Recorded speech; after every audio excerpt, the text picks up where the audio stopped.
rimanere in silenzio, va bene?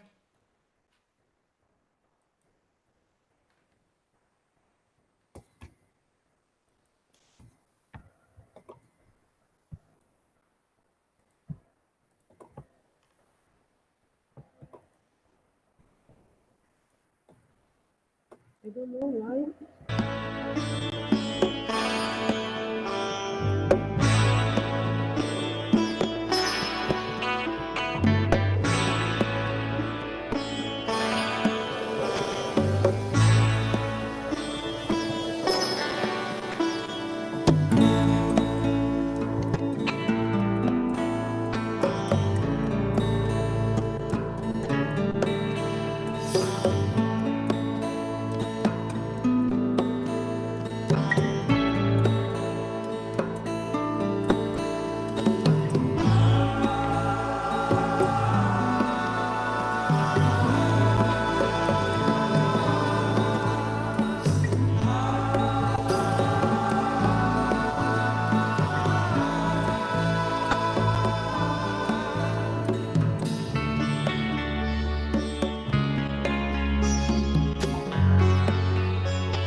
Hello, everybody. A warm welcome on behalf of CREA and the Italian partnership, CNR, ENEA, ISPRA, and SEHAM, to the second part of the side event Mediterranean Diet, Sustainable Diets for Sustainable Life, Cultural Heritage, Nutritional Benefits, and Social Well-being. My name is Elisabetta Lupotto, and I am a researcher of the Council for Agricultural Research and Economics. A due acknowledgement is due to the Second International Agrobiodiversity Congress organization, who promoted the CDSide event to underline the link occurring between diets, human health, and sustainable food systems. To meet the new vision needed for the transition, we need to move away from a sectorial approach where social, economic, and ecological development are considered as separate parts to meet the One Health paradigm, in which the economy promotes development, preserving at the same time the planet, the human health.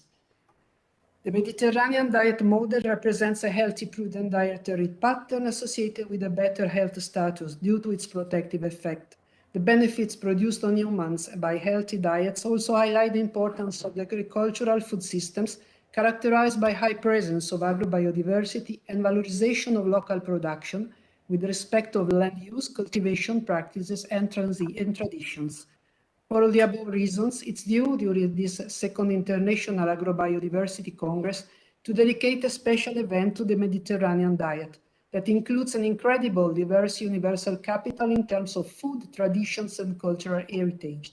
essentially based on the agriculture traditions, plants and animal biodiversity of the Mediterranean basin. A celebration of the Mediterranean agrobiodiversity cannot ignore what, in terms of food, is reflected by the Mediterranean diet on human health. Yesterday, we had the first day of the event with the participation of 3 eminent scientists awarded for their contribution to the Mediterranean diet: Barbara Burlingame, Sadro Denine, Antonia Tricopolo. They were awarded with the Ansel and Margaret Keys Award from this Congress. Today, we have discussed a second day, the day of consumption, and on the General Congress. And today, with us, we will discuss the experts in 2 panels, some aspects related to the sustainability of the food systems and what we think is needed for the transition and what is the meaning of the value of the sustainable diet. I leave the floor now to the chair of the first session, Massimo Iannetta from Enea, and directly the second session will follow, chaired by Alessandro Galli of the Global Footprint Network. Thank you all for being with us. Please, Massimo, the floor is yours.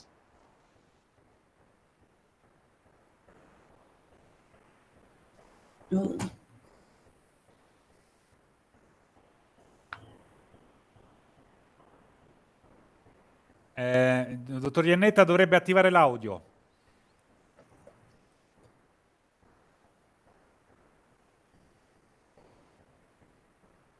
Massimo, we don't hear you.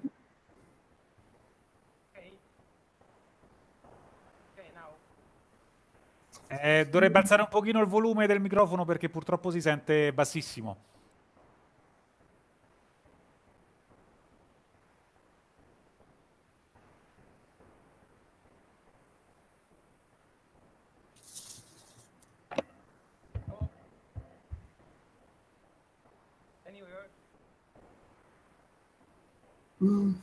Purtroppo si sente molto molto basso.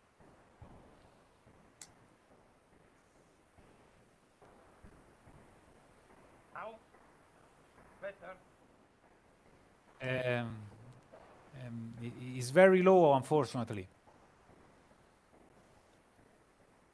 Anyway, maybe could you stand your microphone close to you, more closer to you? Yes, but I very close microphone. Okay, go on. Okay. I'm sorry for.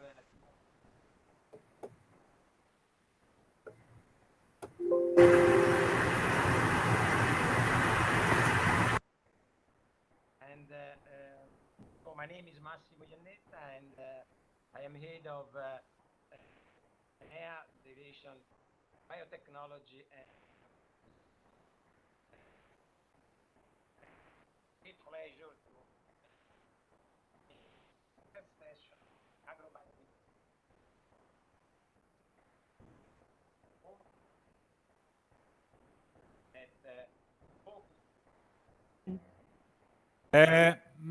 Dottor Iannetta, purtroppo non sentiamo, la voce va e viene.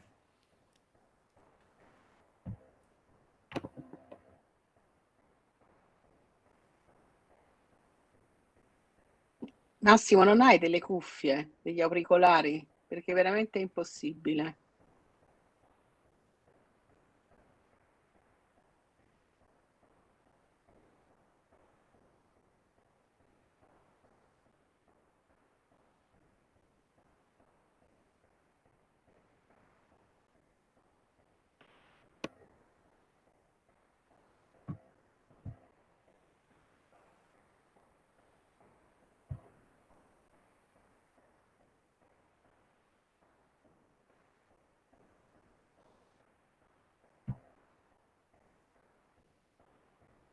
Okay, now? A little better. A bit better. Yes. Try to go on.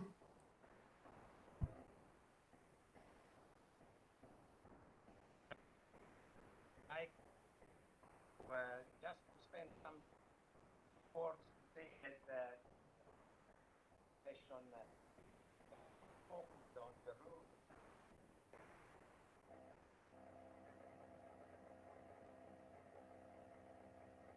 Massimo, it's really a pity we don't hear you at all. What can we do? I think that better, because also of the connection of the other ones, that we could move on to the speakers of the panel. Yes. So then we can, you agree? We can, I can manage, maybe meantime you can manage to have a better audio, and then you will enter into the discussion. Otherwise, we cannot keep the time.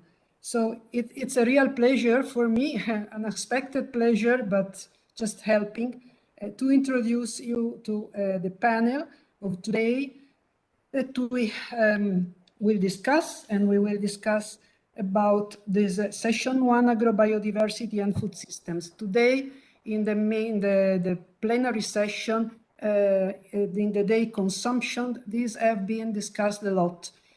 Just to sum up what they have said, it was a highlight very much the importance of the local production, the traditional food system, and the importance of the local food system to be introduced into the daily diet.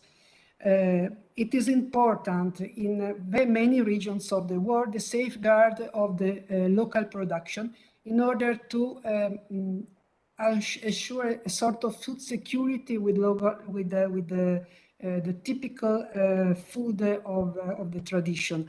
This is very important in many areas of the world. So please, for the panelists to have I am very pleased to introduce the panels. Go one after the other ones. You will have some 5-6 minutes each. And I kindly ask Rekia to be the first one to be of our speakers. Please, Rekia, we discuss on this topic. Could you present what is your research and your evidences in the region where you live, which is Morocco? Please, Rekia. Okay, I'm Rekia Bellassen. I'm professor at Shuaib Dukali University, and I'm the head of a laboratory on biotechnology, biochemistry, and nutrition. And my topics is on nutrition transition and sustainable diet, or Mediterranean diet. So I think that the presentation, yeah. Yes. Yes. I will talk a little about the, I don't know, it's it doesn't move. Maybe I will use my presentation on my screen. Yeah. It's here. So the pandemic let us remind the relation between the well-being and environment. It reveals that with food production as a common point, that there is imbalances of ecosystem by the destruction of the natural habitats, and to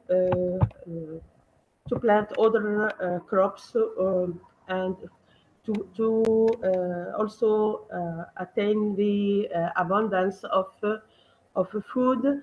But with the simplification, there is abundance, but sometimes it is monocrops.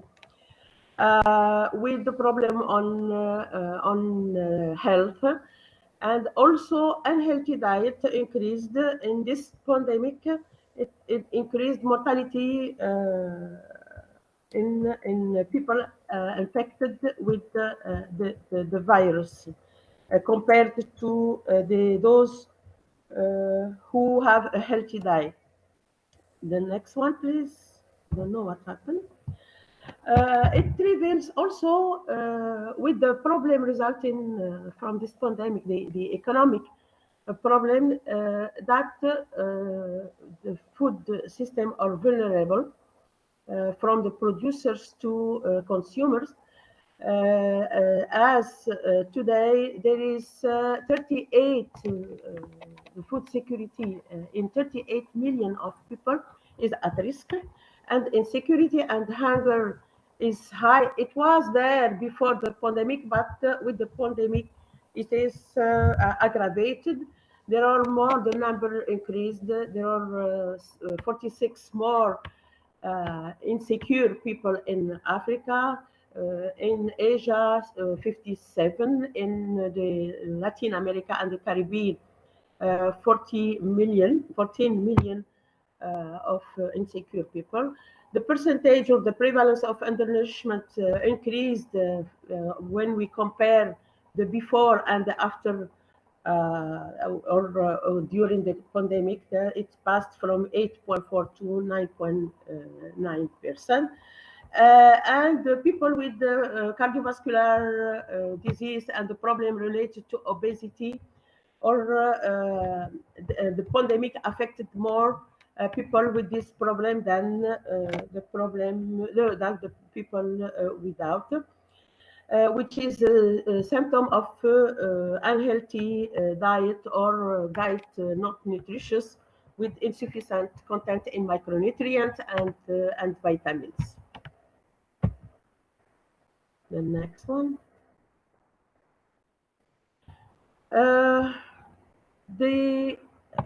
As the food system are affected by more than one driver, the impact on food security is also affected in multiple ways. Indeed, there are other causes that of food insecurity that are conflicts, climate change, economic downturns, and the high cost of diet, the loss of practices which impact also biodiversity. As a solution, a sustainable recovery of the food system is with the positive effect on human health, is to transform them in order to produce and consume, but by considering the preservation of biodiversity. And the case I will mention here is the case of wild edible plants and some cultivated plants that are used as aromatic, medicinal, or food, and that are they respect the environment. They are interested by their nutritional value. However, the culinary knowledge, that is when it is lost, this food are underutilized and no longer part of our or of the rural, especially food, and they are lost. So they contribute to food waste, which affect also biodiversity and change in the dietary habits. Yes. Here are some of these plants that, as I said, used in as medicinal or aromatic or as food, but today they are less used or no more used.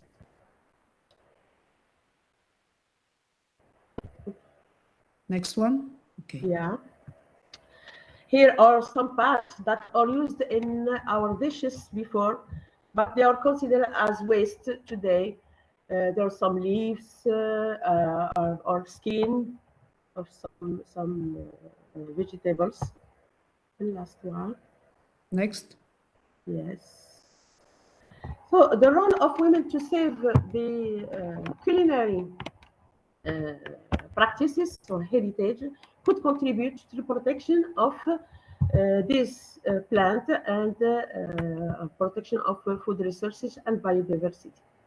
So here they appeal to involve in the agricultural policies women, their empowerment and education. Thank you. Okay. Thank you very much, Rekia. Can you hear now? Yes. Okay. Yes, Fantastic. I changed my Very good. Sorry. Okay, Massimo, sorry. go ahead. Okay. So thanks so much, Rekia. And now the next panelist is Loretta Bacchetta. Loretta is graduate in agronomy, is a senior researcher at the ENEA Division Biotechnologies and Agroindustry in the laboratory of bioprocesses and bioproducts.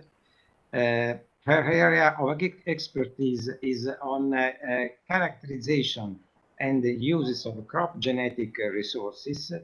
As expert, she carries out research collaboration with Chinese and Mexican scientific institution, and since 2018, she is teaching the quality of crop production at the Unirometry University. So the topic of the speech of Loretta is related to the added value in a circular bioeconomy perspectives to decline the Mediterranean diet in terms of agro-resources and agro-ecosystem sustainability. Please, Loretta. Thank you very much, Massimo, and all colleagues. It's a pleasure for me to stay here and discuss with you of this important topic. Let me introduce the question. As we are debating in our Congress, and Elisabetta told before, there is a strong and urgent need to define a new sustainable production and consumption model to cope with the challenges that we are expected in the coming year. For example, to produce more food, to feed increasing population, and to produce more with less resources, considering that our food system today account for nearly 1/3 of global emission, consume a large amount of natural resources, results in biodiversity loss, and so on. So in this way, our effort should meet the sustainable development goals. Following, second slide, please.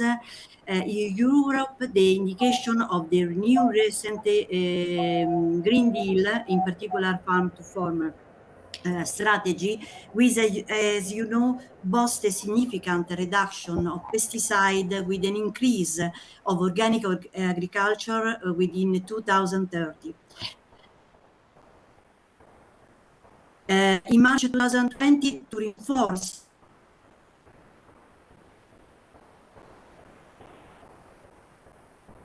Connection. We have some problem with the connection, Loretta. Problems.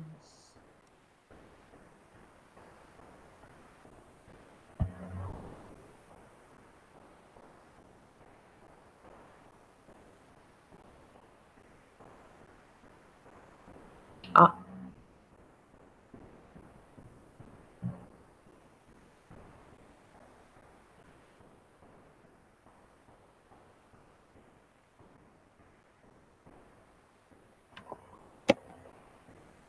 Loretta, we lost for a few minutes. So okay, sorry, I go ahead.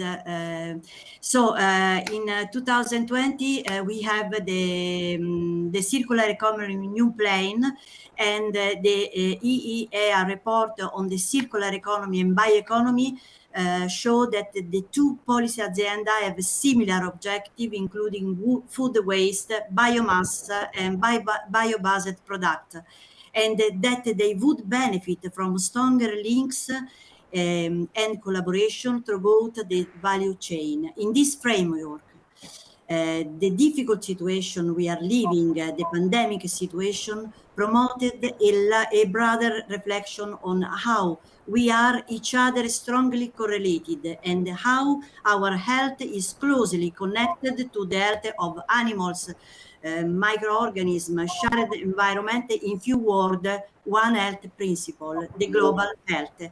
The last slide, please. In this very complex situation, we would like to bring your attention on two aspects which are, in our opinion, crucial. The need of increasing profitable but also healthy and resilient agrosystem, and two, the reduction of food and bioproduct waste. Let me spend a few words on this matter.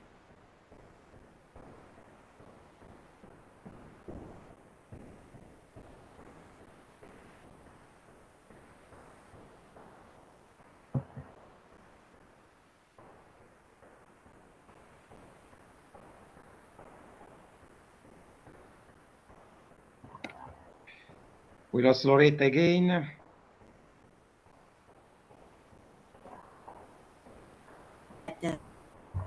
Loretta.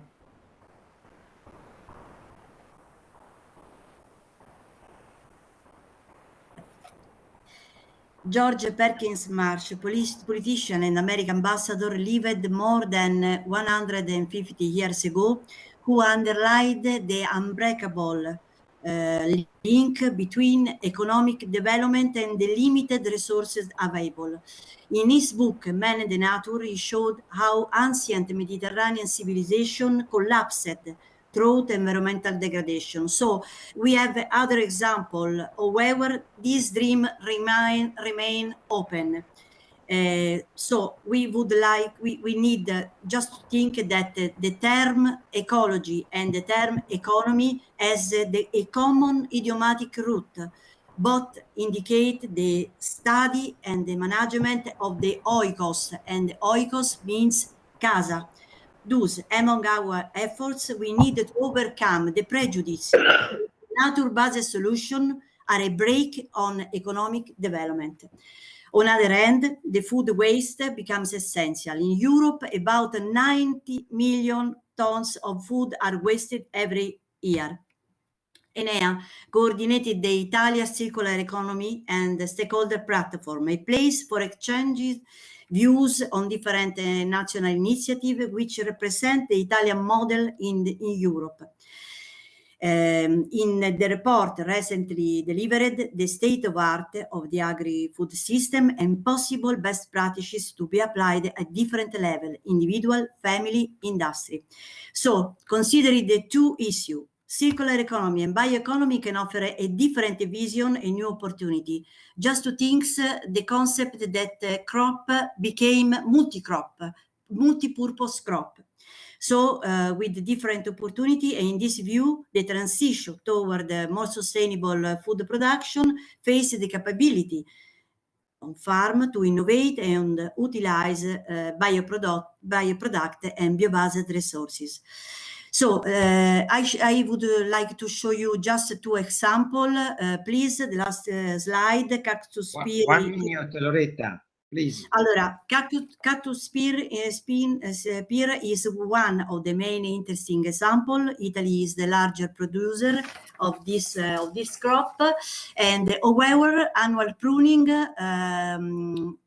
We have about 6 to 10 tons per hectare of biomass, which is a waste. But in different countries, such as Mexico, this is a very important nutritional food. So we need to exchange our knowledge, our expertise on this problem. However, you have to know that recent nutraceutical studies show that this waste is a very important matrix, very rich in high added value compound.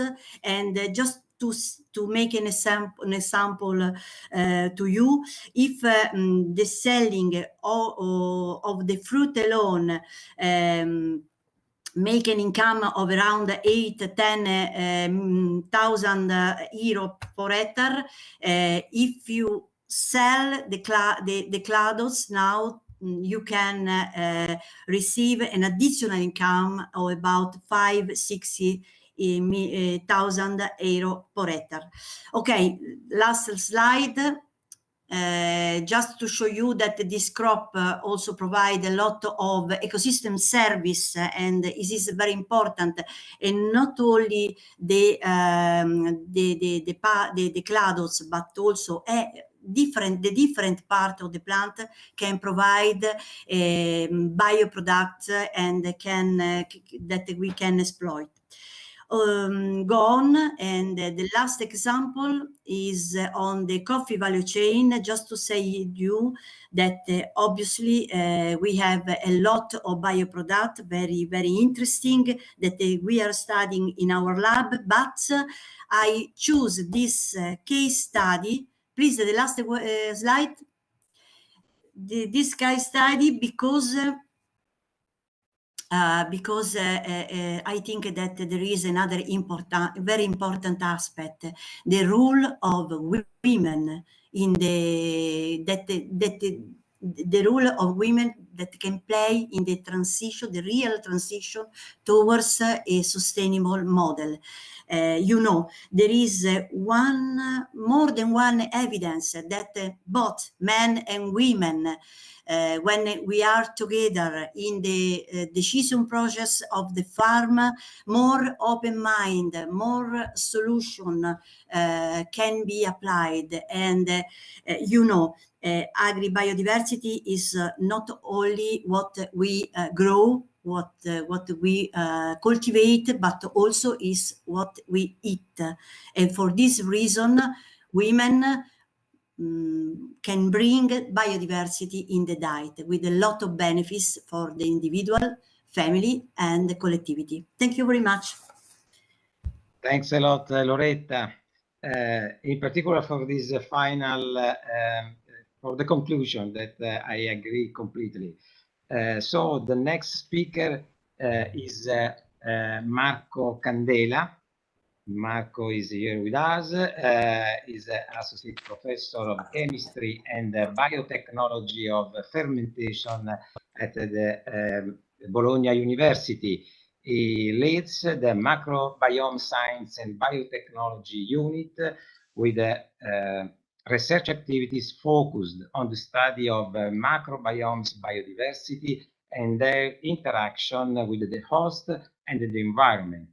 His research activity is documented by more than 130 publications, and is a coordinator of different European projects, and is also vice coordinator of the international PhD program on innovative technologies and sustainable use of Mediterranean sea fishery and biological resources. And so the title of his speech is on controlling microbiomes circulation for better food system. Please, Marco, the floor is yours. Good. Thank you very much, Massimo, and good afternoon, everybody. It's a real pleasure for me for being here. I was wondering if you have my presentation, or do you have my presentation to share? I must share. We don't see them. We don't see it. Yeah, indeed. I don't see my presentation. No, you should share your desktop with the presentation. Okay, I will. I'm doing. Okay. So just a second.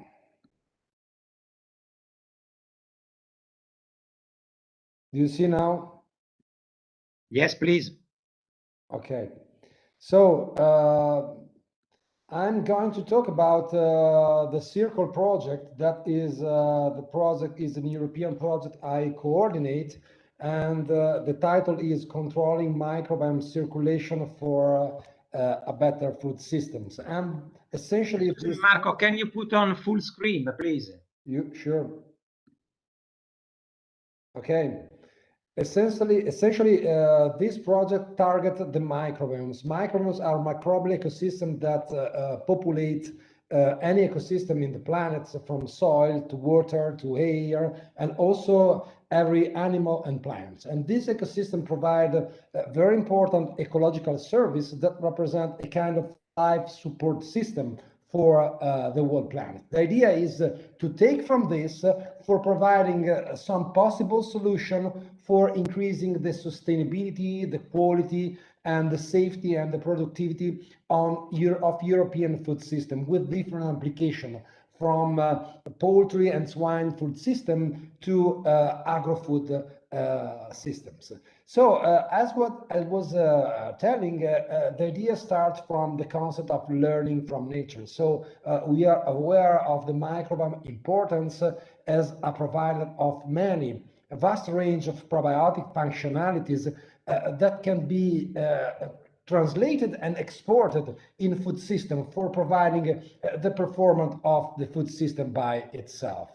And so our idea is general is for doing that, so to exploit the microbial ecosystem to provide what we call smart microbiome food system from 7 European food chains, which are relevant for the European markets. And so our food chains, the food chains that we will target are spinach and tomatoes, poultry and pigs, and aquacultures for what concern Atlantic salmons and sea bream, and also fisheries. So what we want to provide is a new paradigm of food production, when a better food and higher quality food, a better productivity is obtained throughout microbiome tailored actors. So essentially what we call the smart microbiome food system are food system obtained by integrative microbiomes biotechnologies approaches. So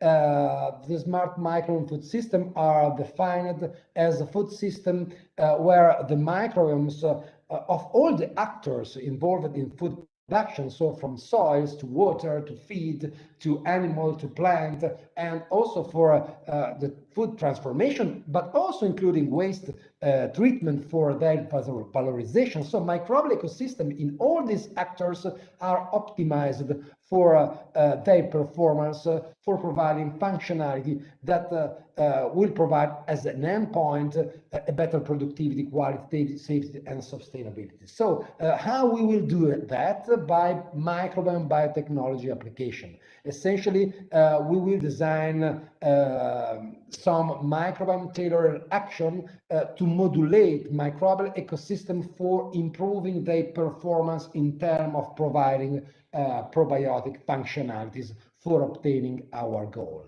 So while the food system microbiomes now are not in an optimal condition for different reasons. The first is that essentially domestication and agricultural practice essentially draw to a loss of several microbiomes dependent probiotic functionalities, and so the current microbial ecosystem are depleted in their probiotic function. So our idea is to recover the lost probiotic functionalities, and so to recover the microbial diversity that is needed for exploiting the full microbiome power for a better food production. So what we will do, first of all, we will observe the wild microbial community of plants, animal, and environments that are wild counterpart of the plants and environment that are exploited for food production. And this is essentially to discover the hubs, the group of microorganisms that can provide the probiotic functionality that has been lost in the current food system due to the modern agrobiotechnological application and the modern practice of food production. So, and then we will also observe the current food system, the food system we are working nowadays, for searching for some internal microorganisms that are still present there and can provide, in any case, probiotic functionality if boosted. And then we will try to understand how microbial ecosystem works in food production, to being able to modulate the ecosystem in a way that will allow a better productivity. So essentially what we are doing is to observe the microbiomes in food system along the whole food production chain, and then to understand how they work, what they miss, how we can hack to improve and modulate this ecosystem, favoring a better configuration, providing all the lost functionality for a better food production and quality. So we are now running and quite closing the observation phase, in which here you have all the actors involved in food production, from soil to feed, plant, animal, processing foods, and also waste and workers. All these actors as a specific microbial ecosystem. And so we are looking real world food systems, and we are searching for the microbiome, just to see how they are working, how they can provide probiotic functionality, and to see how they can be implemented for a better functionality. So during this observation phase, of course, we are monitoring also the food system performance in terms of quality, productivity, sustainability of the food production process. The idea is to modulate the ecosystem by action tailoring on the food system microbiomes of the different food system actors at the same time. So this is the circular action as targeting a different point in food production. And then by performing this actor, we aim to improving the food system performance. So we will be back to the food system with our modulators. We will inform by using our models and our modulators a modulation process of the ecosystem, also aiming to recover the full functional diversity as a provider of probiotic functionalities, and then we will measure again the performance of the food system to check if our action result in a real improvement of the food system. So thank you very much. Thank you, Marco. And your presentation is very fascinating. The role of microbiome and the probiotic function in this holistic approach from soil to human is very, very interesting fields of research and innovation for our not only agrobiodiversity, but also food systems. Thanks so much. Thank you very much. Now, the last speaker, last but not least, Hamid. It's a pleasure to see again. Hamid El Bilali is a researcher at the International Center for Advanced Mediterranean Agronomic Studies in Italy. He graduated in agronomy and holds a master in Mediterranean organic agriculture and a PhD in agricultural science and a postdoc in sustainability transition in agri-food systems. And the speech of Hamid is on an overview about the multi-stakeholder platform on sustainable food systems in the Mediterranean promoted by SIAM, FAO, and the Union for the Mediterranean. Please, Hamid. Thank you, Massimo. Do you hear me? Yes, yes, please. Very good. So, good evening, colleagues and friends, ladies and gentlemen.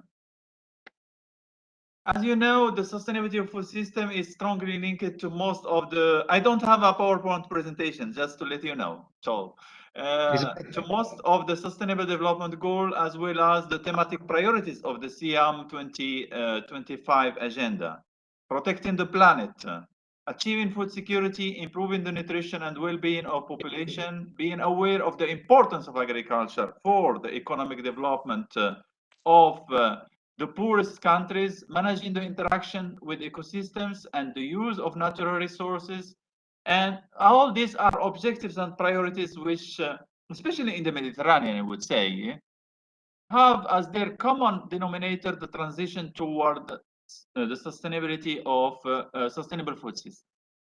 Therefore, among the issues dealt with, such as agriculture, environment, fishing, rural development in the Mediterranean region, in recent years, SIAM, the International Center for Advanced Mediterranean Agronomic Studies, has also focused its attention on the Mediterranean diet as an expression not only of the specificities and characteristics of food production, but also of cultures and traditions of the Mediterranean people. This issue was the subject of reflection and debate, especially during the meetings of agricultural ministries of SIAM member countries. The methodology applied to the study of sustainability of the Mediterranean diet is characterized by an intersectoral approach that stems from the reflection fed by the three pillars, environmental, economic, and social, of sustainable development that was integrated and completed by the health and nutritional component. This approach also takes into account the political and institutional component that concern the management of agri-food system, from a sustainability perspective. Operationally, the CIAM path on this issue that was also with other institutions like ENEA and represented here by Massimo and other colleagues, and also Denis Leron and others, and Sandro Dernini that I can see also among the audience. They started in 2001, takes shape through the interweaving of the new pyramid of the Mediterranean diet, definition of sustainable diet, and the definition with which UNESCO in 2010 recognized the Mediterranean diet as an intangible cultural heritage of humanity. Since 2010, CIAM and FAO have launched a cooperation program on the sustainability of food system and diet in the Mediterranean area, using the Mediterranean diet as a case study. On the occasion of Expo Milan 2015, CIAM launched the Med Diet Expo 2015 call, in addition to the Med Diet 4.0, which represent innovative tools to highlight the multiple benefits of the Mediterranean diet and to promote it as a sustainable food model. Following the work carried out and the knowledge acquired, attention was shifted to the Mediterranean diet intended not only as a healthy diet, but above all as a sustainable diet. This approach is based on 4 aspects of sustainability, so the Med Diet 4.0, reduced environmental impact and richness in biodiversity, proven health and nutrition benefit, high sociocultural values, positive economic returns on the community. CIAM therefore considered the Mediterranean diet as a lever to strengthen the sustainability of production and consumption models in the Mediterranean area, based on seasonal, typical, and local products, shared by the actors of the food chain. It allows to establish and strengthen the links between production and consumption. Promoting the Mediterranean diet is indeed and based on the concept of frugality and sobriety, also contribute to the reduction of food waste. And reducing food waste and loss and waste is a top priority in the Mediterranean region, whose resources are scarce.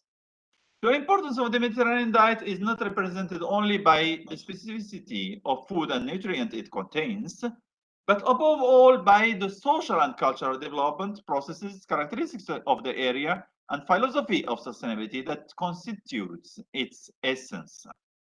Therefore, CIAM believes that the food model of the Mediterranean diet can be revitalized in the context of sustainable food system in order to tackle through a holistic and systemic approach the many current challenges that the Mediterranean countries are facing.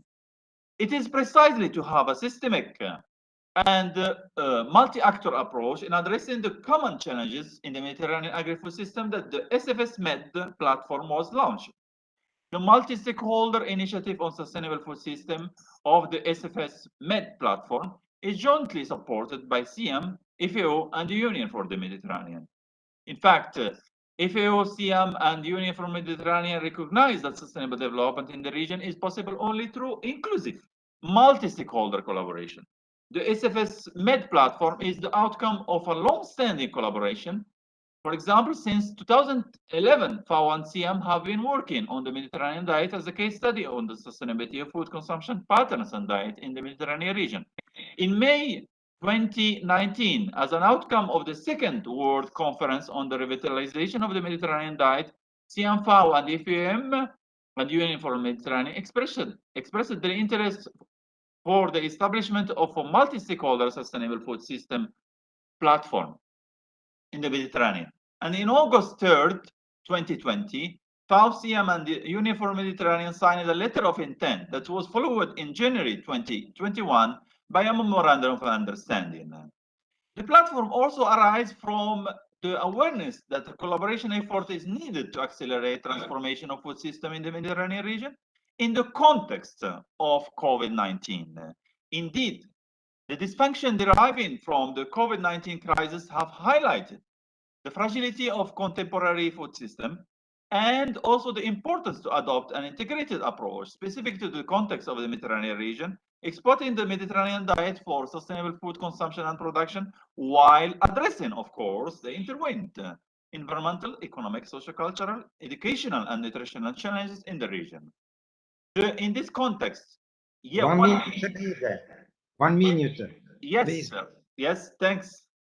In this context, the platform is aiming to play a central role, and it already carried out different activities, especially in the framework of the preparatory process to the UN Food System Summit. This consisted of a side event on sustainable food system in the Mediterranean, accelerating progress on the 2030 agenda in the context of the COVID-19 recovery on 3rd of December 2020.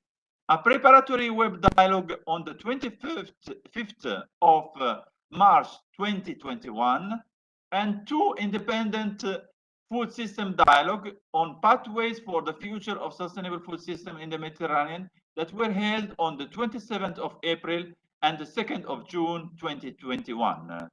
It also worked on another independent dialogue that was organized with the auspices under the auspices of the Italian Ministry of Agriculture, Food and Forestry Policies, MIPAF, and Italian Ministry of Foreign Affairs and International Cooperation, and it was entitled Italy in Action: The Sustainability of Food System in the Mediterranean Diet, that was held on the 5th of July 2021. Different activities are also foreseen in the future. In particular, there will be a 3rd SFS Med Food System Summit Independent Dialogue on the 9th of December 2021, and it is entitled Way Forward for Regional Collaboration.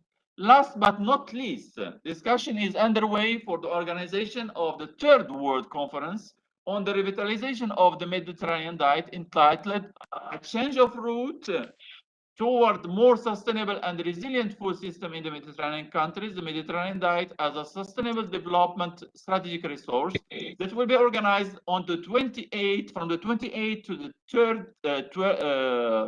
30th of September 2022 in Bari, here where I am in Italy. And of course, with a particular focus on also the challenges that are represented by the COVID-19 pandemic. I thank you very much for your attention, and also for this opportunity that was given to me to talk about the SFS Med platform and the activities of CM Bari regarding the sustainable food system and the Mediterranean diet. Thank you. Thanks very much, Nid. So we see in Bari at September for the next meeting. Are all you invited to this event. So I don't know if there are some questions to the panelists. If not, we can conclude this session. I'd like to spend just a few words to say that a more balanced and sustainable agroecosystems will contribute to the well-being and security of the human, animal, plant capitals in the framework of the One Earth approach, increasing the capacity of handling and managing their complex system of interdependencies. So the transition towards a sustainable and resilient agriculture and agroecological transition can be achieved without the active involvement of the practitioners, so the farmers, the small and medium enterprises, the industry, at all levels from research to policy making. So a concerted effort between the agri-food sector and the research community is needed to increase the resilience of both the people and the environment, mitigating climate change, preserving natural resources and biodiversity, enhancing the sustainability of food system, and the safeguard human, animal, and environmental health. So the scientific community can accompany the process of transition towards agroecology by boosting the innovation pathway in agricultural systems with the aim of maximizing the use of ecological processes in the functioning of agrobiodiversity, with a view to sustainable food system and the food chain.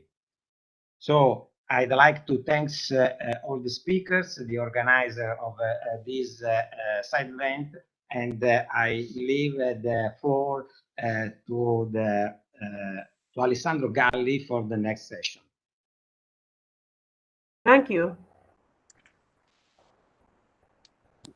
Please, Alessandro. Yes, thank you so much, Massimo, and good evening to everyone. Thanks also for the invitation to chair this session. It's a bit of an honor and a big responsibility because all the panelists that are in the session with me are way more experienced than I am. So let's see what we manage to do. As speakers with me, I would like to make a very short introduction to all of them first, so then we go very quickly on the presentation. I have Elliot Berry, the former director of the Brown School of Public Health of the Hebrew University. We then have Alfonso Siani, who is the research director of the Institute of Food Science of the Italian National Research Council. Laura Rossi, senior researcher at CREA, the Council for Agricultural Research and Economics in Rome, and Denis Lyron, emeritus research director of the French National Institute of Health and Medical Research. Now, because I am the moderator and chair of this session, I allowed myself to make the first presentation. So I hope the colleagues don't mind about this, but I give this power to myself. Okay, so I'm going to share the screen. You are welcome. Thank you so much. So can you just confirm that you see my screen? Yeah. Okay, so very quickly, I would like to provide a very quick framing of the situation when it comes to diets and sustainability. So what is happening to our food system, but also what is happening in general to our relationship with the planet.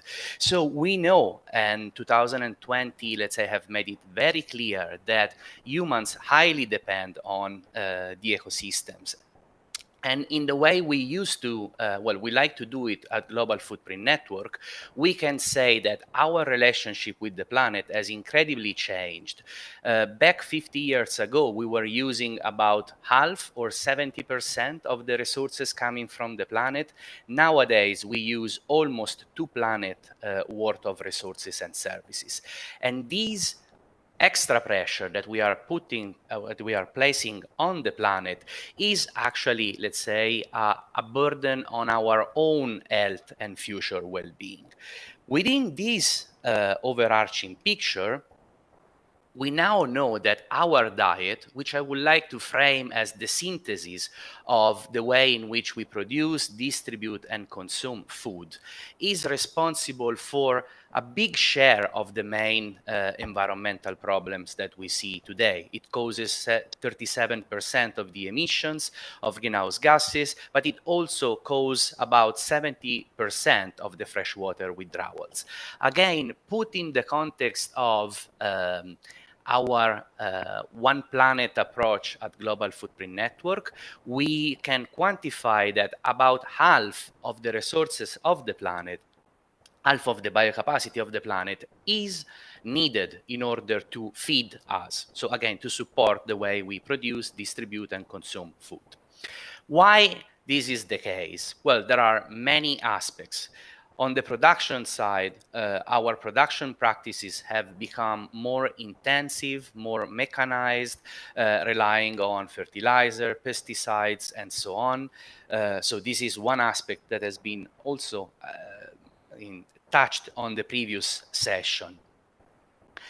The length of our food chain have also increased extremely, and nowadays only about 30% of the world population manage to source the food that it needs from around 100 kilometers of distance. So 70% of the world population actually source food from far, far away. We also know that we waste too much food. Here, just a very shocking information for me is that about 30% of the land agricultural area that we use to produce food is used to produce food that is then wasted. And ultimately, the way in which we eat is also extremely unbalanced. So our diets, over time, our diets have changed, have become more tuned towards ultra-processed protein and sugar-rich food, which are also poor, I would say, in nutrients, and there have been an increased imbalance in between, let's say, the number of people that are overweight and the number of people that are malnourished. So over time, there have been this change. What is the way ahead? This is what we are trying to explore in the session today. So let's take the fork, the idea of the fork as the most useful sustainability tool that we have as citizens, because again, the way in which we eat is the ultimate indication of the sustainability of our food system, and is also our door to unhealthy life. So what I would like to explore in this, the idea with the panelists, what we want to explore in this session is how the decisions and the behavior, the attitude of consumers have changed and will change in the future, and how this has caused and will cause a cascade of effects throughout the entire food chain. So that's it from my side, and I would like to pass the floor to the first presenter that we have in the first panelist, and it is Elliot Berry. So Elliot, the floor is yours. Thank you. Buonanotte a tutti. Thank you so much for inviting me to attend this fascinating session, and in particular to Elisabetta and to Alessandro. So I want to put towards you the question, which is very simply, we have a wonderful Mediterranean diet. This is the diet with the most scientific evidence that it's good for your health. And it's a Mediterranean form pioneered by Sandro here in the audience. It's not only health, it's ecology, it's economic and social culture, but it's not eaten. And why is that? And the question, really, the bottleneck here on this timer, well, economic reasons, and there are social cultural reasons, and also problems of sustainability. In fact, we've gone from healthy food to junk food in 50 years. And the challenges we face are really because we have too many food choices, as you can see down on the bottom left, embarras de richesse. Prices is also something which has been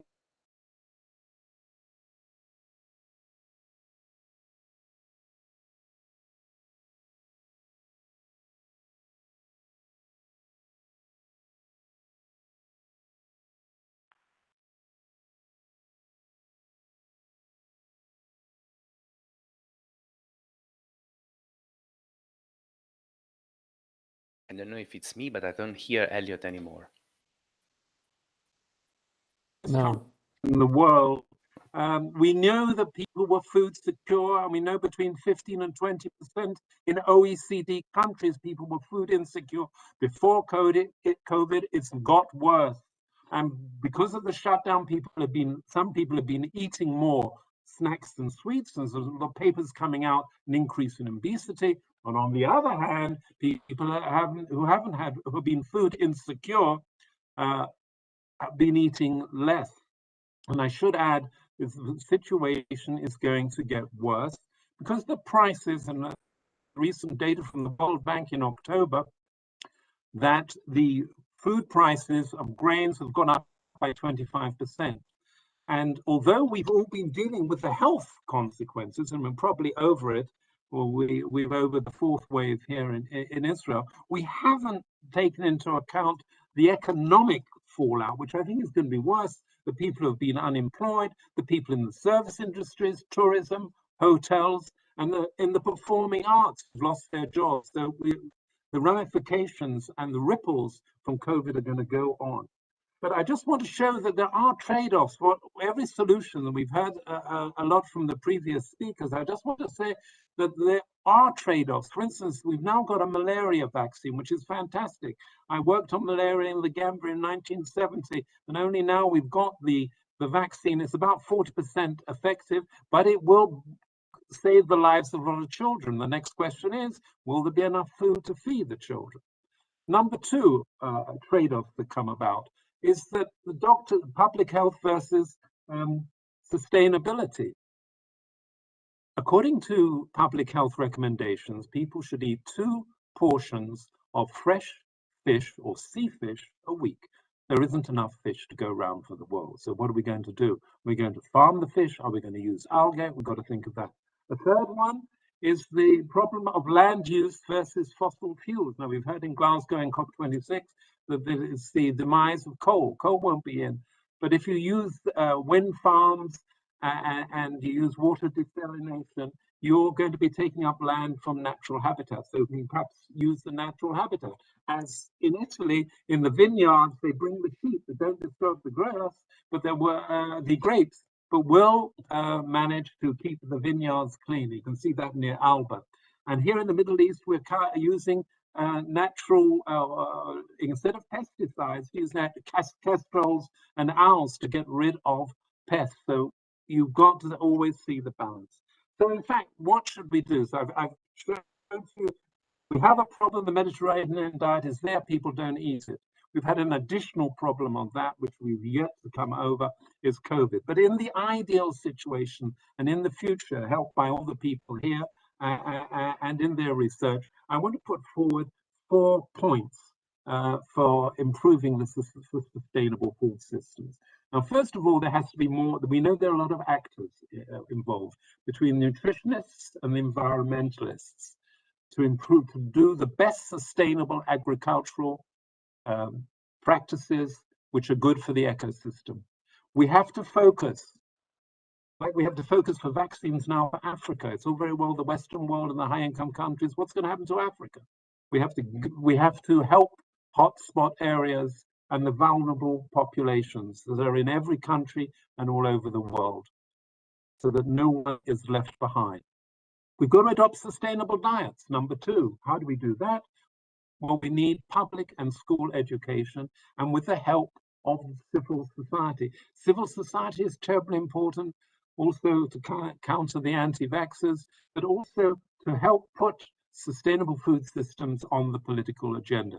And as has been said before, the way to start is by getting rid or stopping food waste.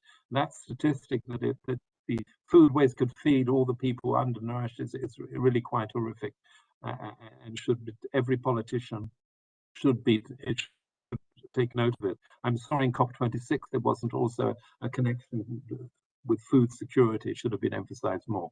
Thirdly, partnerships. The Milan Urban Pact, cities and local governments, with all the policymakers and politicians and NGOs to ensure there is synergy, not only synergy, but synergy of energy, food and water, the 3 big factors for food security, both at the national level and at the local level. And lastly, what we really want, we have health impact assessments in legislation, environmental impact assessment, both health and environment. We now have to add sustainability impact assessments in all our planning in new.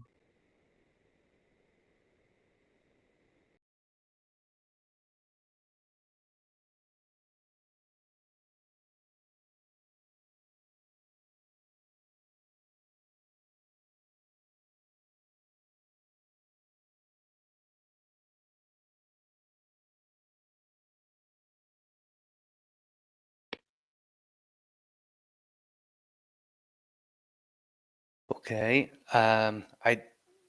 I lost the last 5 seconds of your presentation, Elliot. Sorry, but I guess I say it again. It was very simple. It was a well-fed nation is a healthy nation, is a resilient and productive nation for food security. Okay, thank you so much. So you touch on like some of the key elements that the other panelists will touch upon. I would like to mention two. So one is like these changes in the behavior of people, and the other one is the importance of nutritional literacy, let's say. So I will now pass the floor to Alfonso Siani. So Alfonso, please, the floor is yours. Thank you very much. Thank you for inviting me. And okay, I think you can see my screen. Yes, we can. Okay, thank you. So thank you for inviting me in this very interesting session. And I don't want to spend a lot of words on the first concept I called this key issue of my presentation, because we already heard that Mediterranean diet is considered a model sustainable diet. But what I want to try to highlight in my presentation that there is an increasing evidence that Mediterranean population are abandoning their traditional eating habits. In particular, lower adherence to traditional Mediterranean diet has been consistently reported among children, adolescents, and young adults. And I wish to show this, demonstrate this concept with our own data. This is in this slide. I report the finding, very, of course, briefly report of the big EDFIC study, which is a study in 8 European countries, more than 60,000 children that were assessed during the years, over the years in Europe. And one of the most surprising findings that we evaluated the adherence to Mediterranean-like diet using the Mediterranean diet score, and we observed that the highest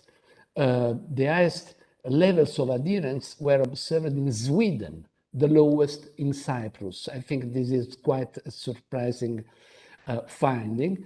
And high scores were inversely associated with overweight. That is, it confirms that the Mediterranean diet may protect against overweight and obesity in children. And although this Mediterranean diet is protective, is not common in children living in the Mediterranean region as compared even to children living in the northern part of Europe.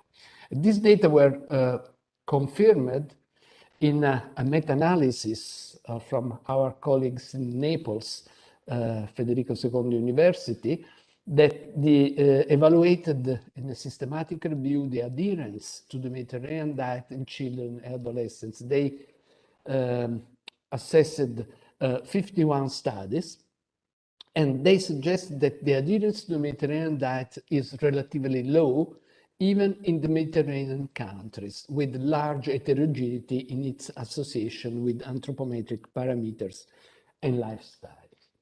So this is a problem. This is confirmed by other studies, particularly from Greece and Spain, that the adherence of Mediterranean diet is decreasing over the years. And here again, we have data that were published a few months ago from the iFamily study, which is a continuation of the EDFIX study. And we evaluated the prevalence of ultra-processed food consumption in Europe in children, in adolescents, and even in adults. What is important in this slide is to look, the classification of ultra-processed food was made with the NOVA classification, which is probably not the perfect instrument, but give a quite large overview on the amount of ultra-processed food that are consumed. And here you see NOVA 4 group, the group in each part of the slide on the right. NOVA 4 is about 50% of total energy in all the age category, but particularly in children and adolescents in all European countries, is the energy intake is derived by ultra-processed food, and which is our conclusion here again in brief, that present studies show that most of daily energy intake of European consumers comes from ultra-processed food. And an increase in the consumption of ultra-processed food, this is another analysis of this paper, I don't have the time to present all the data, is associated with unhealthy dietary patterns characterized by high consumption of sugar and low consumption of protein and fiber. This is the concept of empty food, which comes from already quite a lot of here, junk food or empty food, we can define it in different ways. And this data confirm the need for policies to improve food quality and to make it easier for consumers, especially children and adolescents, to access healthier food and drinks. But it's not only a problem of nutrition. On last Friday, this is probably ultra-processed food in synthesis. Last Friday on Lancet Planet Health was published this interesting study from Brazil, the group of Monteiro and colleagues that worked a lot on ultra-processed food. And they showed for the first time that increasing the consumption of ultra-processed food has produced more greenhouse gas emission and used more water and land, even in developing countries like Brazil. And we have no reason to think that the situation would be different in other countries in Europe or in the States or in other countries. So this is the, I would say, closing the circle, health, human health and planet health. The circle is closing with our changing dietary habits. So just to finish this short presentation, we know that although healthy plant-based diets like Mediterranean diet lead to positive healthy outcomes, there is not one simple solution that will automatically shift toward diets that are healthier, more environmentally sustainable, and more equitable at the national and global scale. Governments and other food system actors generally favor health intervention focused on individual level efforts, while an effective approach should be one that involves the whole system, including governments, industry, and particularly the consumers. But we are running out of time. Unless dietary pattern will change in less than 30 years, diets in high and refined sugars, fats, and oils and meats are likely to be major contributed to an anticipated 80% increase in agricultural greenhouse gas emission and global land clearing. So thank you for your attention. Thank you so much, Alfonso. And well, I think this actually reminded me the last information you mentioned about the water and the ecological footprint. A few years ago, I was invited by Sandro, Hamid, and other in Bari to present the results of an ecological footprint study of food consumption in the Mediterranean region. And I was shocked to go and to present because it seems to me that the results were not good at all. So I couldn't understand why the Mediterranean diet, that is believed to be like a very good diet from the nutritional and environmental point of view, turned out in my calculations to be not so environmentally friendly. And then I started to learn that the problem is that Mediterranean people do not eat the Mediterranean diet anymore. We know many of the factors that are contributing to this, but now I would like to invite Laura Rossi to speak a little bit about how can we reverse these trends, because we know that this is changing, but can these be changed back? So Laura, the floor is yours. Thank you very much. It is really a pleasure to stay this evening with a lot of friends and fantastic colleagues for which I interact in the past and hopefully in the future. My presentation is strongly related with the presentation that was provided by Alfonso that focused on children. And in this, I will show some data on adult at national level, connecting the adherence to Mediterranean diet with literacy, with nutrition knowledge. This is a confirmation. This is a study that we carried out at the national level in a representative sample of Italian population using the Predimed Plus system that confirm the non-adherence to Mediterranean diet of Italian people. More than 40% of the adherence to Mediterranean diet is accounting to less than 40%. That is something that is confirmed in several other Mediterranean countries. There is a kind of abandoning of the traditional, this traditional diet in Italy. In terms of items of adherence, we see that Italian people consume olive oil, limited in the consumption of sweets, but in terms of in the bottom part of the graph, nuts, fish, legumes. Legumes is an important food commodity that is not consumed at all in Italy. Whole cereals as well as fruit and vegetables are far from the recommendations, and we addressed this point in the guidelines for healthy eating in order to promote the consumption of this kind of food. What we found is an association between adherence to Mediterranean diet and nutrition knowledge. People that know more on nutrition have also the better adherence to Mediterranean diet, as well as in the other side of the story, people that know less of knowledge of nutrition show a less adherence. This is not an obvious and it's not an obvious correlation, because in the literature there are studies that demonstrate a correlation, but there are much more studies that doesn't show this kind of correlation. In Italy, this health literacy is this nutritional literacy, let's say, is correlated with a better adherence to Mediterranean diet. As it is correlated, I have no time to show the correlation of adherence to Mediterranean diet that is correlated with the high socioeconomic level.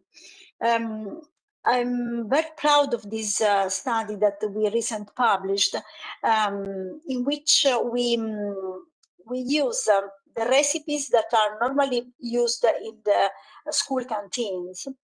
And we applied the mathematical model of optimization to combine nutritional adequacy, acceptability criteria, and the minimizing of greenhouse gas emission. And we provide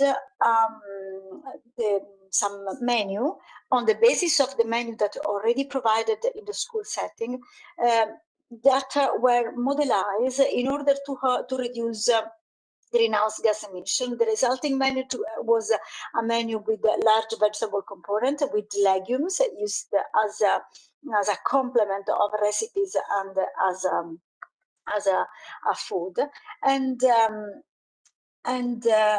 This is important because from existing menu, from existing consumption, we could reshape the existing consumption in order to achieve environmental outcomes. And you see here, this is from the same paper. You see here, in particular, on the part of on the part of the proteins intake, that are some food, in particular red meat, that are not compatible with the idea of reducing greenhouse gas emission. But if we want to reduce greenhouse gas emission, we need to reshape our consumption, in particular protein consumption, considering proteins that are less impacting, such as poultry, fish, or white meat. As a take-home messages, the adherence to Mediterranean diet in Italy is low, as it is low in the other Mediterranean countries, South European Mediterranean countries. And in Italy, the healthy dietary pattern is connected with population literacy in terms of nutrition knowledge. We are assisting, and this is correlated with what Elliot said before, with this globalization that as a consequence has this nutrition transition in which traditional diet shift to highly processed food high in saturated trans fatty, refined, etc. Nutrition knowledge is related to healthy dietary behaviors, and this is important to take into account in when we develop policy and educational campaign. Sustainability outcome could be reached simply, is not so simply, realign current food consumption to recommendation is something that we demonstrated on Italian food consumption pattern. The simple, that is not simple, adherence, better adherence to recommendation would reduce of 50% of greenhouse gas emission. And this is important because drastic change risks to be ineffective, and the modulation of the current consumption in order to achieve nutritional and environmental goals step by step would be most effective. And thank you very much for your attention. Thank you so much, Laura. And in order to allow some more discussion at the end, I avoid saying anything now, and I give the floor immediately to Dennis for the last round of intervention. So thank you very much. Welcome for this nice evening together. Show my screen.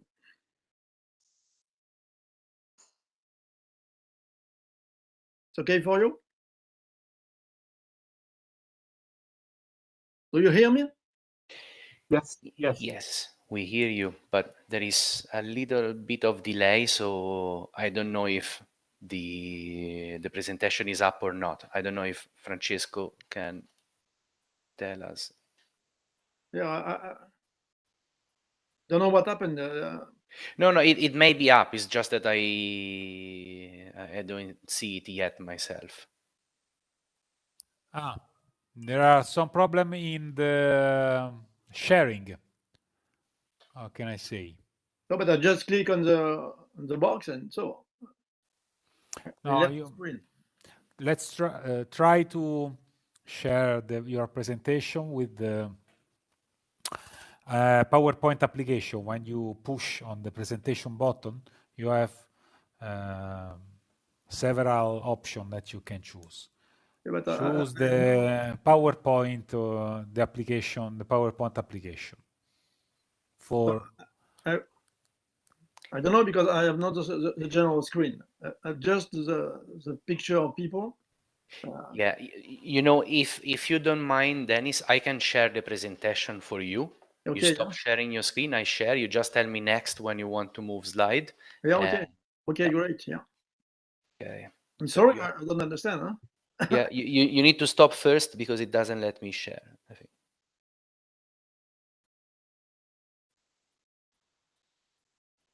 Okay. Well, looks like I have been able to impose myself. Okay. Yeah, so just to to remind you that in 2011 we raised a new recommendation regarding the Mediterranean diet, in order to make a shift from the traditional Mediterranean diet to the present Mediterranean diet we would like to popularize among the present population and especially the young people.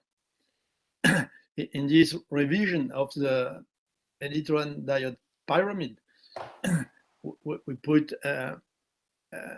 emphasis on the fact that to drink water is the most important drink, clearly, and not sugared drinks.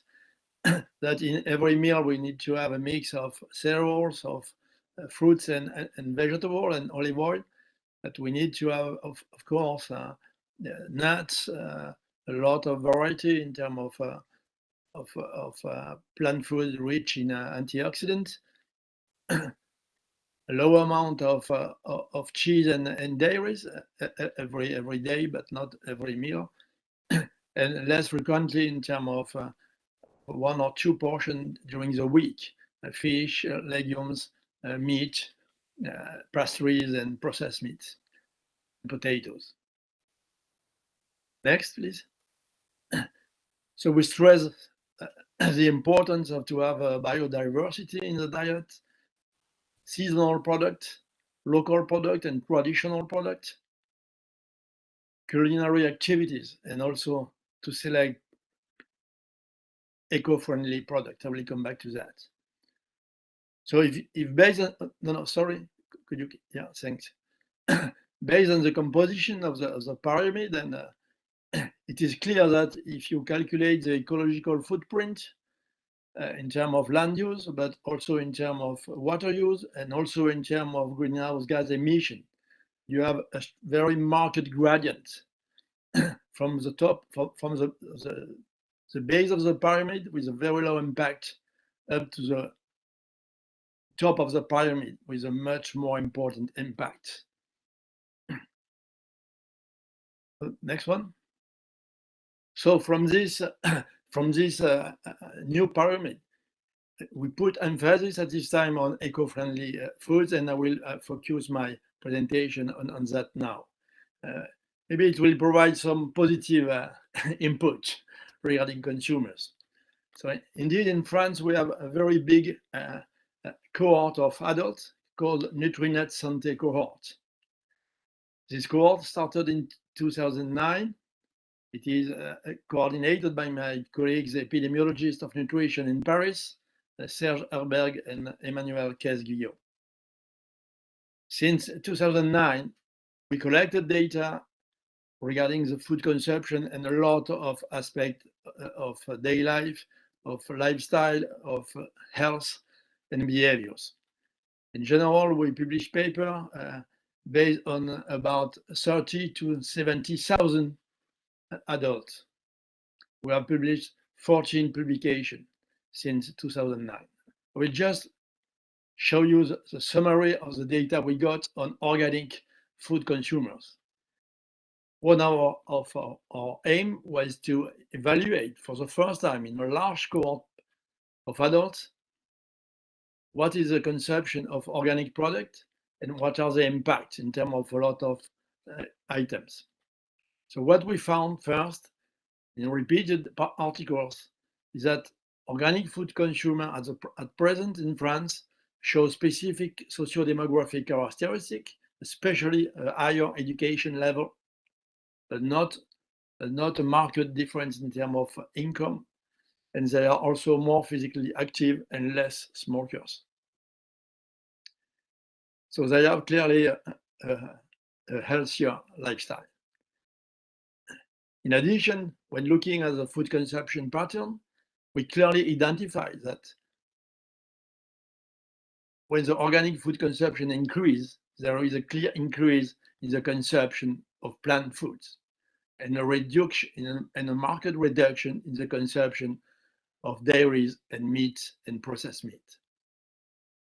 So we calculated that this plant food-based pattern better fits the food-based and nutritional recommendation in France, especially the last one. We could come back to that in the discussion. Next one. Next, please. Regarding health status, from prospective surveys, we clearly demonstrated for the first time that regular organic food consumer, with about 60% of their food as organic, are markedly less overweight and obese. In 2 studies, minus 31% or minus 50%. They have a significantly reduced probability of cardiovascular risk, having a metabolic syndrome, like 31% less. To get a type 2 diabetes, minus 35%, and some cancer, or different kind of cancer, the mean is minus 25%. In some cases, there is no reduction, but in some cases, a maximum reduction of more than 80% for lymphomas. It is also of 36% reduction for postmenopausal breast cancer in women. Next. We have also demonstrated that organic food consumer, as expected, consume much less pesticide-contaminated food because these chemical pesticides are banned in organic agriculture. And we have also shown that these regular organic food consumer have significantly less pesticide residue in urine. This is confirmatory of 6 other studies performed in the world. And finally, I will show you the detail of that. They have less impact on natural resources in terms of land use, energy use, and also greenhouse gas emissions. So next. So clearly, they show a better compliance with a sustainable diet concept elaborated by the FAO in 2010, and also the UN One Health concept, and regarding also the SDGs. So next. So regarding the environmental and resource impact, well, here's the summary of the data we got. We compared people here with an omnivorous dietary pattern made with no organic foods, and here in blue, compared to subject, to adults, with a plant-based diet made with 65% of organic foods. If we compare these two extreme groups, you have a reduction by 37% of the greenhouse gas emission due to production of the diet, minus 25% for energy used to produce, and minus 23% for land use for producing. Next one. So this type of new information is very important, because if we consider the need to have a plant-based diet, there is an enormous consensus on that. We need to reduce animal foods, and we need to increase the proportion of plants in a healthy dietary pattern. But the consequence of increasing plant foods, we have calculated that and published in Nature. When you increase the proportion of plant foods in your diet, you increase the exposure to synthetic pesticides, because the most contaminated foods are plant foods. So the only way to have a healthy, sustainable diet with reduced impact on health, on human health, but also on planetary health, like about biodiversity, you need to select priority organic foods. Otherwise, we will have a detrimental effect on health in humans, and also a detrimental effect on biodiversity. We know that pesticide use is one of the major players in the loss of biodiversity. So all these aspects have been incorporated in a new consensual paper we published all together. Elliot is one of the co-authors, Sandro also, recently in 2020 in a International Journal of Environmental Research and Health, in order to add a new dimension to the Mediterranean diet pyramid, and to summarize, showing that the adherence to the plant-based Mediterranean diet is associated with a reduced impact on land use, water use, energy use, and greenhouse gas emission. There are several studies from Spain, and much less pesticide exposure if you are using mostly organic foods. If you compare this impact with one of the Western dietary pattern. It is a very clear way to go to sustainability. Thank you very much for your attention. Okay, thank you so much, Dennis. Okay, let me stop sharing these and check if there are questions from the audience. I also have like one question myself, but I see here a specific We don't hear you, Alessandro. Oh, Alessandro, we don't hear you. How about now? Okay. Okay. Sorry, You I was disappeared. doing too many things at the same time.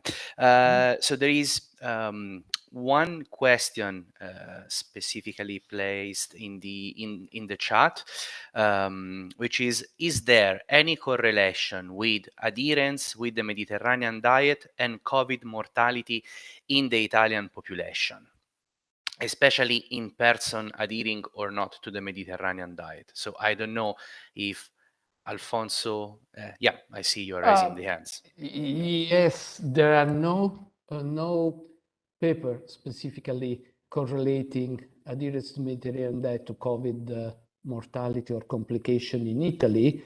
There are a couple of papers, if I remember, one from Lebanon and the other one from Croatia, probably. But I'm not sure. They are on very few people, and of course they require confirmatory. It's very difficult because the least thing that you can do with people that are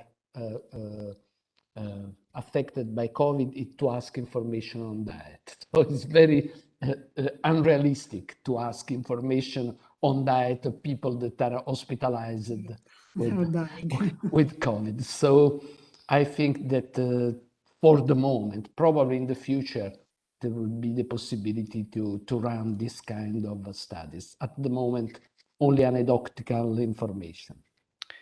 Shall I add something on this point, Alessandro? Yeah, yes, please. I absolutely confirm what Alfonso said.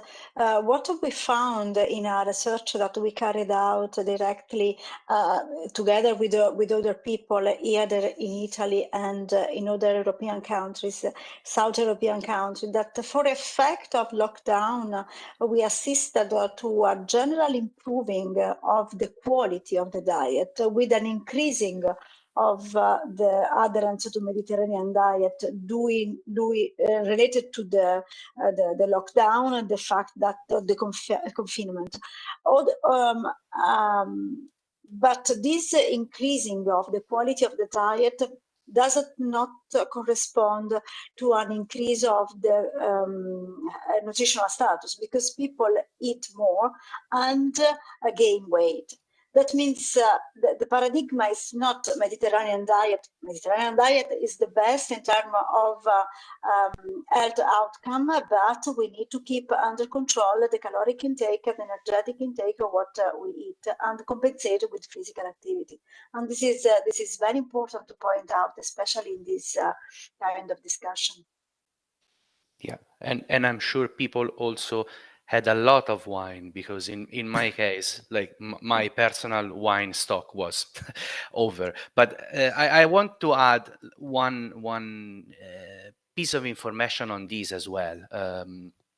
There have been several studies in the past months which kind of connect the dots of the following story. And the following story is basically that the change in the production activities, agricultural production activities, somehow has increased the exposure of humans to zoonosis. So on one side, because of the changes in the production activities, we are increasing the likelihood of zoonosis and so of pandemic like COVID and others to emerge. And on the other side, and these are published studies on the mortality related to COVID in Italy, the air pollution situation is directly connected with increased mortality or the severe impact of COVID on people. So we could say that in general, there is this connection in between our activities and COVID, because on one side, we have increased the likelihood of zoonosis to happen, and on the other side, through air pollution, we have increased the severity of the human health consequences of the exposure of getting COVID. So this is a link that is being, let's say, mentioned in several studies now. Let me see if there are other questions. Okay, there is one question about organic agriculture being less productive than integrated productions. And there are also problems of copper that is polluting the soil. So Loretta is asking for solution about this. So I don't know, Dennis, if you want to address this point or any of the other a few comments regarding yields. I think that the problem of yields is not a problem, in fact, in developed and industrial countries, because we have plenty of food, we export a lot of food, and reducing by 10 or by 20% the yield is not a big issue. In third world, in poor countries, it is exactly the contrary. But we know that we produce enough food to feed everybody. And second, there has been a review published a few years ago showing that the yield of organic agriculture and agroecology in the third world are higher than conventional one to feed people. Because the majority of the population is made of poor, including farmers. And these people have not enough money to use the techniques of modern agriculture. So they rely mostly on agroecology system, and they have high yield to sustain their life. So the situation is completely different if you look at rich countries and poor countries. Regarding the second point, it was on what the second point? On copper. So yeah. It is very strange that this question is always posed. Copper. Because it is not organic agriculture that invents the use of copper. No. No. And the pollution of soils started 1.5 centuries ago. It was not organic agriculture at this time, you know? It was just the beginning of chemical agriculture. And if soils are now polluted by copper, it is due to this more than 1 century use of very high level of copper for treating crops. At the moment, of course, it is copper products are used in organic agriculture, but also in conventional agriculture. And it has been calculated by in a very recent article by a researcher from INRA in France. That the amount of pollution by copper in fields is very far to the concentration that could pose a lot of problem, for instance, in the biological life of the soils. So it's put in perspective this matter about copper. And we have 2 studies looking at the level of copper in organic food consumers. One is from our group. And we show that there is no increase at all of the level of copper in the blood of organic food consumers. So frankly, it is not the question. If you compare that with a pesticide exposure, which is a drama, it is a bomb for the population in all countries now, because all the planet is polluted by pesticide. There has been a review in Nature recently on that. So it is one of the most important problems in terms of biodiversity and in terms of human health. And nobody takes care of that. Because for decades, we are using pesticide and it is normal. But we know that there is a huge list of pathologies in humans linked from scientific papers to exposure to pesticide. And this exposure is not reducing, it is increasing because the use of pesticide in conventional agriculture is increasing, is not reducing. So it is one of the most important challenges in the future, and especially if you would like to have a plant-based diet, because most plant foods, about half of plant foods consumed in Europe now, based on the EFSA data, are contaminated by at least one, but in general, a mixture of several pesticides. And we have enough data regarding the impact of mixture of pesticides to clearly say that, yes, it is one of the most important health problems. And if you look at the increase of cancers, for instance, of lymphomas, of breast cancer in women, it is clear that there are links with pesticide exposure. Okay. If I may add something about this that Denis explained it very much. He was telling about the pesticides, but for example, just taking as an example, two examples of two cereals which are characterized of the Mediterranean basin, which is the durum wheat and rice. We know that the cadmium and arsenic are uptaken into the grain, in a double measure than all the other cereals. And since they are really typical of certain areas, we may argue that in fact it is a real problem because, for example, we cannot grow rice in another area which is not flooded. And that the ground will be that one. The areas dedicated to rice are those ones. So our rice, we know perfectly that in some places there is an important uptake of cadmium and arsenic, it might be dangerous. So in effect, all what we talk about goes back to the main topic of the sustainable food systems. That means we cannot make a general discussion or reflection on all the cultivation in all the places at the same time, because every region, every ground, every soil, let's say also the presentation about the microbiota, which is the talk that we heard from Marco. It's extremely interesting because the biodiversity is not only about plants or animals, but a big input is also due to the microorganisms, which are extremely important for the biofertility of the grounds, and they reflect on the nutrient content of the food, the plant food that then we eat. So that's very important. The reasonment have to be, let's say, graduated and divided into the several topics, cultivations and soils and regions, and practices of cultivation, of course. Okay. Can I just add a little point as we're talking cautionary principle? That's the water problem and using recycled water.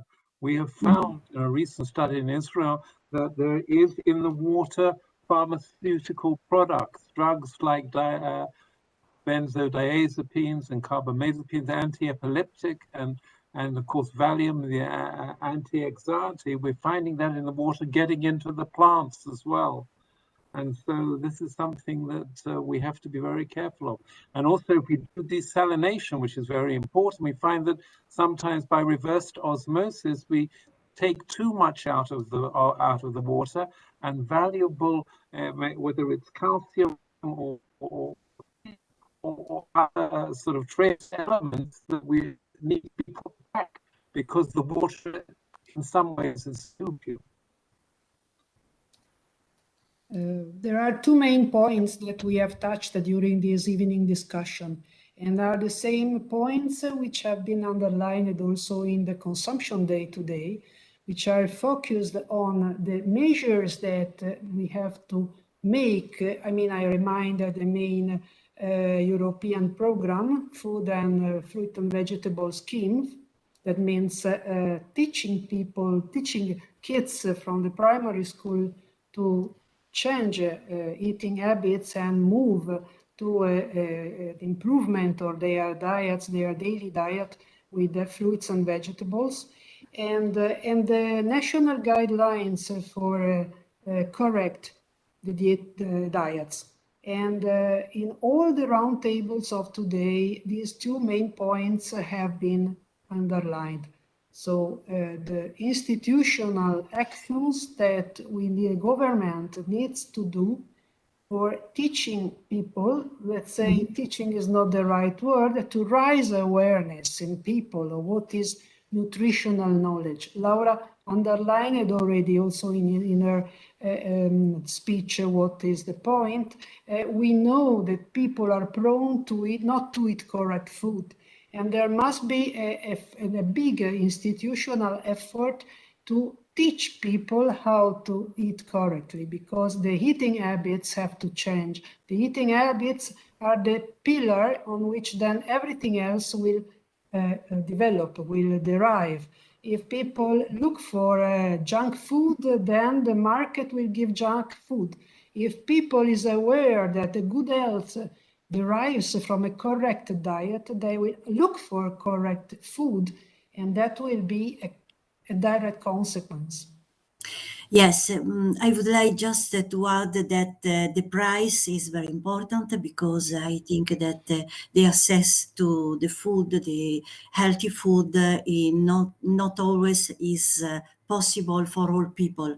So I think that the policy that take care of this aspect is really important. Otherwise, our speech remain a dream. Yes, thank you so much. I think we are running, maybe running out. There is another in the chat. Well, we are missing. Can I see the chat? Can you see the chat? Yeah, I can see the chat, and it's a question that is coming from the YouTube channel, but I would like to make a check because it's like 7:57. I mean, when maybe in any case, I was just appearing because I have a colleague on the YouTube channel, so she picks up also the questions and the notes on the other side. And many people are pointing about this fact of the education to kids. So that's extremely important. Okay. And then we are almost running out of time. I think a few, very few minutes. I would like to take these few last minutes for thanking very much all the panelists, all the moderators, all the people who attended this event this evening. That is the second part of it, dedicated to the Mediterranean area. 10 years now the Mediterranean diet is included into the UNESCO list of intangible heritage. And I think that is a great platform for discussion of any type, from the agrobiodiversity to human health, including all the human activities and corollary that we have been discussing. Really, thank you so much to the moderators specifically. If you want to join for the last words, Massimo and Alessandro, please do it. I bring the greetings from Massimo Iannetta, who is going away for work problem. Okay, Alessandro? Can you hear me? Yes. Yeah, I think you nicely summarized everything. To me, I still see a big problem also in the disconnection of the conversation. I mean, sometimes the environmental, the nutritional, and the health aspects are kept separated, and we do not see, let's say, the common thread on how improving the way in which we eat also lower our footprint on the planet, and also our footprint, let's say, on the healthcare system. So I think there is also a need, if we speak of like nutritional literacy, I think there is also a need for a wider literacy on the interconnection among these 3 points. And then there is one point that we didn't touch today, which is the affordability of a different diet, because there is I think most of the time not really justified an assumption that eating more sustainably and more healthy diet is going to cost more. And I would like to see more studies that are either proving these or, let's say, refusing these hypotheses. So I think this is going forward a fundamental aspect, because in our session we hear why we have changed, we hear, why dietary habits have changed, the impacts, how we could reverse, and the impact, positive impact that reversing the diet could have. But I think there is a little bit more investigation that is required on the affordability of alternative or more healthy dietary patterns. And we would need much more time to stay here and discuss, but unfortunately we have to close. So really, thank you very much to all of you. Thank you. Thank you much, and be in touch. See you later. See you another time. Bye. Bye. Bye.